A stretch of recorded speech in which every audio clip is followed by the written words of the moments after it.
அடுத்தது பிரண்டை பொடி. பிரண்டை பொடிக்கு வந்து துவர் டால் தான் போடணும். நீங்கள் வேற எல்லாம் போட்டால் அவ்வளோ நல்லா இருக்காது. துவர் டால் வந்து ரொம்ப நல்லது. இதோட சேர்த்தும்போது துவர் டால் தான் போட்டிருக்கேன். நல்லா ஒரு கப்பு நிறைய போட்டிருக்கிறேன். இது வந்து கருவேப்பிலை 2 கைப்பிடி போட்டிருக்கிறேன். அப்புறம் வந்துட்டு இது வந்து பிரண்டை நல்லெண்ணெய் விட்டு உப்பை போட்டுறணும். ஒரு ஸ்பூன் அளவு உப்பை போட்டு தெறிக்காமல் இருக்கும். அப்போ தான் பட்டு பட்டுன்னு நல்ல பொன்னிறமாக ப்ரௌனாட்டம் ஆயிரும். அந்த க்ரீன்லேருந்து மாறி இளம் பச்சையாக இருந்தது அழகாக கொழுந்து. இது போல் வறுத்து வச்சுக்கிறணும். இலையும் கூட வறுத்துக்கலாம், ஒன்றும் பிரச்சனை இல்லை. அடுத்தது வந்து இதுக்கும் மிளகு பொடி கொஞ்சம். இது வந்து மல்லிப்பொடி. மல்லிப்பொடி வந்து நாங்கள் கூர்கில் வறுத்து அரைச்சி ஒரு இடத்துல இருந்து மிஷினில் சுத்தமாக தராங்க. அங்கே நாங்கள் எப்போ போனாலும் ஒரு 7000 8000க்கு வாங்கிட்டு வந்தால் 2 வருஷத்துக்கு இருக்கும். திரும்ப நம்ம எப்போ போகிறோமோ அப்போ வாங்கிக்கிறது தான்.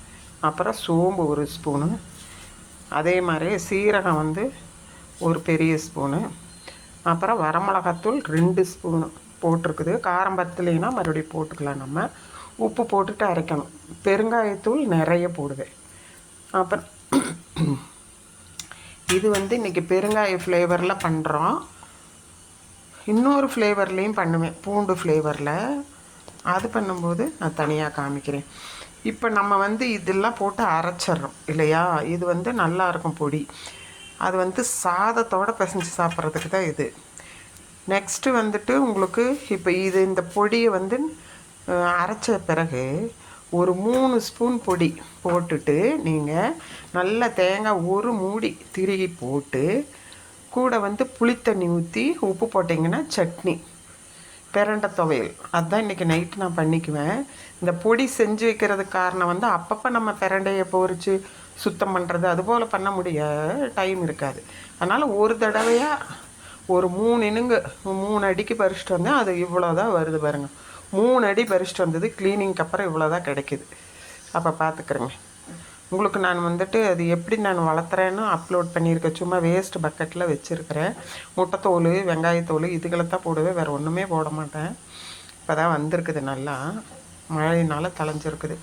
இடையில ரொம்ப நாள் இல்லாமல் இருந்துச்சு. இது முடக்கத்தான்லாம் தேர்ந்து போச்சு.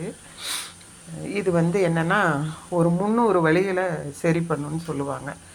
அது என்னன்னு நீங்கள் டீட்டெயிலாகவே நீங்கள் போய் படித்து பார்க்கலாம்.